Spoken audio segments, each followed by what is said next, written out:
There's a single thought that keeps most people trapped in patterns of suffering and limitation throughout their lives. It lurks beneath the surface of your awareness, influencing every decision you make, every opportunity you pursue or avoid, and every relationship you form or end. You might not even recognize its presence, yet it colors your entire existence like an invisible dye staining clear water. This thought is so fundamental, so woven into the fabric of your identity that questioning it feels almost dangerous. But what if this thought, this core belief about yourself and your place in the world, is actually the very thing preventing you from living the life you're capable of? Most people spend their entire lives believing a fundamental lie about themselves. The lie seems so obvious, so self-evident that they never think to challenge it. It's whispered in their ear from childhood, reinforced by society, and eventually adopted as truth. I am not enough. For simple words that create an invisible prison more confining than any physical cell could ever be. This thought manifests in countless ways. I'm not smart enough, not attractive enough, not worthy enough, not talented enough, not disciplined enough. The specific flavor of not enough varies from person to person, but the core belief remains the same, a persistent shadow that follows you everywhere you go. Consider how this thought operates in your daily life without your conscious awareness. You see an opportunity but hesitate because deep down you believe you're not qualified enough to pursue it. You meet someone special but sabotage the connection because a voice inside insists you're not lovable enough to deserve happiness. You dream of creating something meaningful but never begin because you're convinced you're not talented enough to succeed. This thought doesn't announce itself loudly, it whispers, it insinuates, it masquerades as prudence and self-protection. But make no mistake, this seemingly protective thought is actually your greatest barrier to growth. Imagine standing at the edge of a vast, beautiful landscape, but you're looking through a foggy window that distorts everything you see. The landscape hasn't changed, but your perception of it is completely altered by the medium through which you're viewing it. The thought I am not enough is that foggy window, distorting your perception of yourself, others, and the world around you. Everything you experience passes through this filter of inadequacy, creating a reality that seems to confirm your deepest fears. The Buddhist concept of avidya or ignorance speaks to this, not a lack of information, but a fundamental misperception of reality that leads to suffering. Psychologists often refer to this phenomenon as a core limiting belief, but ancient wisdom traditions recognized its power long before modern psychology gave it a name. In Taoist philosophy, this thought represents a departure from your natural state of harmony with the Tao. The Judeo-Christian tradition might describe it as the false self that obscures your divine nature. Regardless of the terminology, the essence remains the same. You've mistaken a thought for who you truly are. You've confused the map with the territory, the description with the described, the label with the labeled. Let me ask you something important. Who would you be without this thought? Pause for a moment and truly consider this question. What would your life look like if you didn't carry the belief that you're somehow insufficient or lacking? How would you speak differently? What actions would you take? What risks would suddenly seem worth taking? The space that opens up when you even momentarily set aside this thought reveals the vastness of your untapped potential. It's like removing sunglasses you've worn for so long that you forgot they were there. Suddenly the world appears brighter, more vibrant, more alive with possibility. The thought I am not enough thrives in certain conditions, growing stronger each time you feed it with your attention and belief. It gains power when you compare yourself to others, seeing only their carefully curated highlights while intimately knowing your own struggles and shortcomings. It flourishes when you focus on what's missing rather than what's present, constantly scanning for evidence of lack instead of abundance.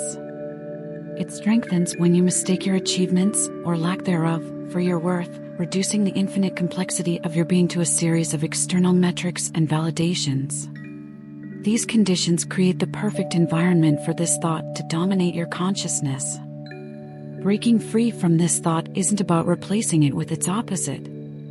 Many self-help approaches suggest countering I am not enough with I am enough, but this approach often just creates an internal tug-of-war that keeps you trapped in the same paradigm. Instead, Freedom comes from recognizing that you are neither the thought "I am not enough" nor its opposite. You are the awareness in which both thoughts appear.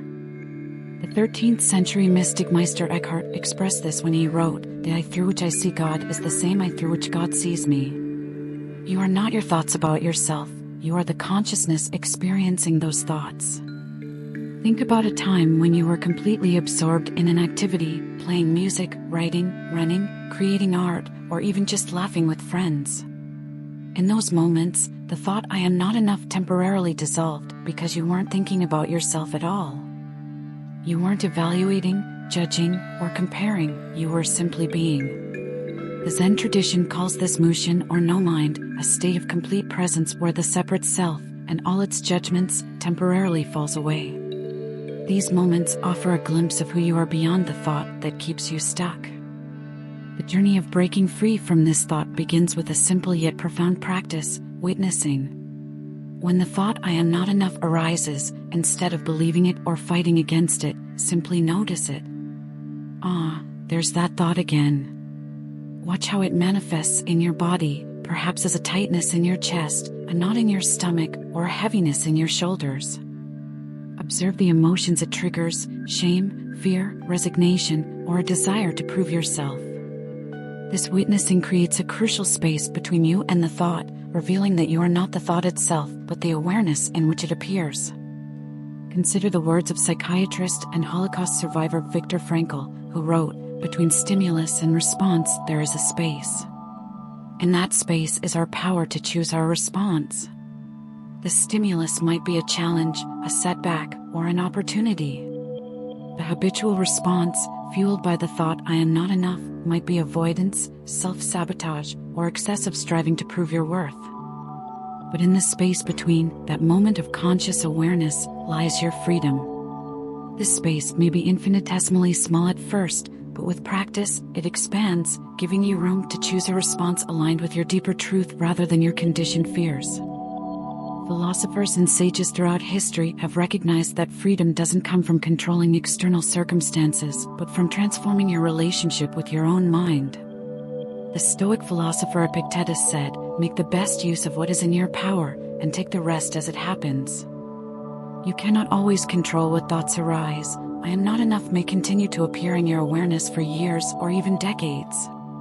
But you can choose whether to believe these thoughts, whether to identify with them, whether to allow them to determine your actions and shape your life.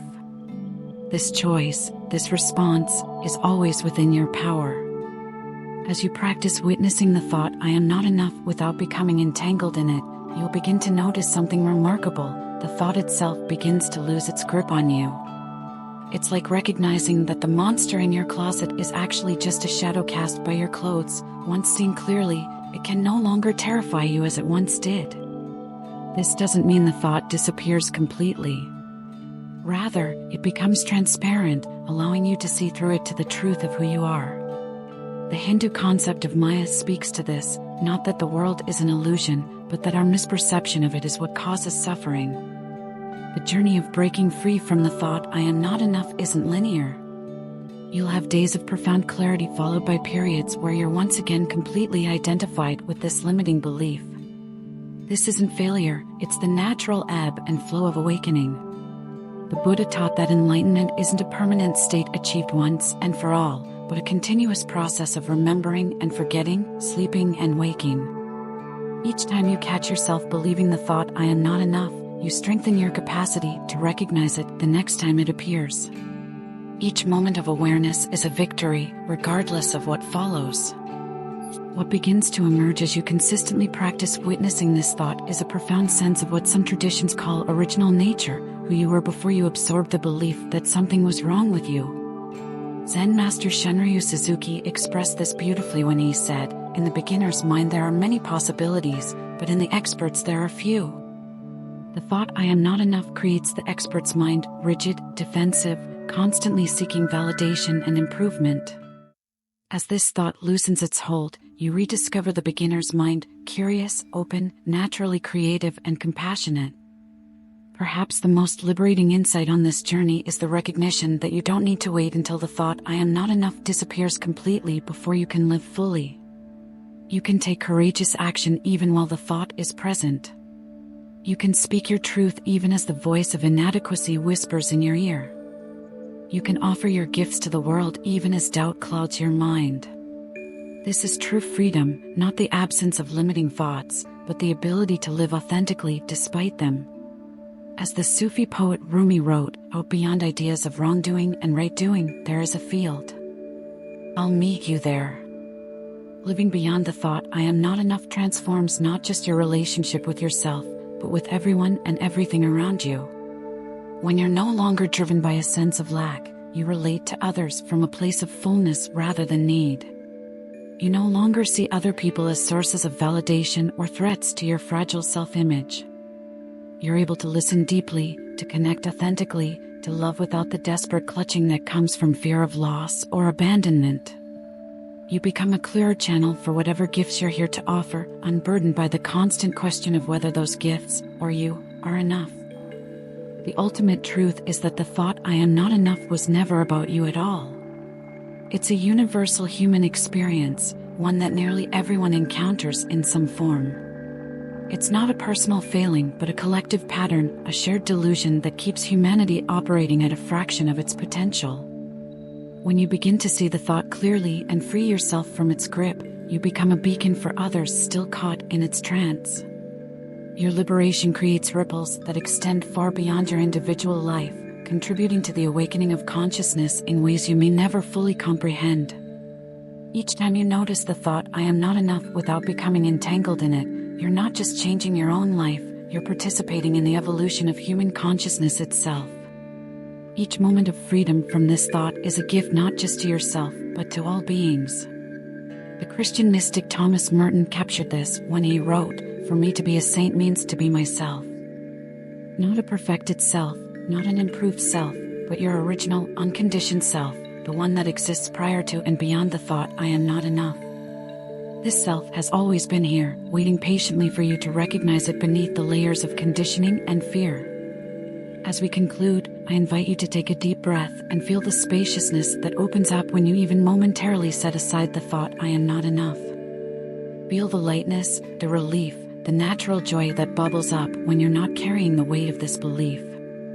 This spaciousness, this freedom, is your birthright.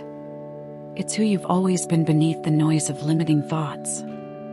As you move forward from this moment, carry with you the awareness that you are not the thought "I am not enough," you are the vast consciousness in which this thought, and all thoughts, appear and disappear like clouds in the boundless sky of your true nature.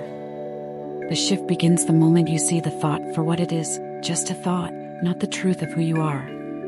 It continues with each act of courage taken despite the presence of doubt, each expression of your authentic self despite the fear of rejection, each moment of presence despite the pull toward past regrets or future anxieties. Breaking free happens not in some distant future when you've finally fixed yourself, but right now, in this moment, when you recognize that nothing was ever broken. I hope you enjoyed this video. If you did, feel free to subscribe to the channel. Thanks for watching.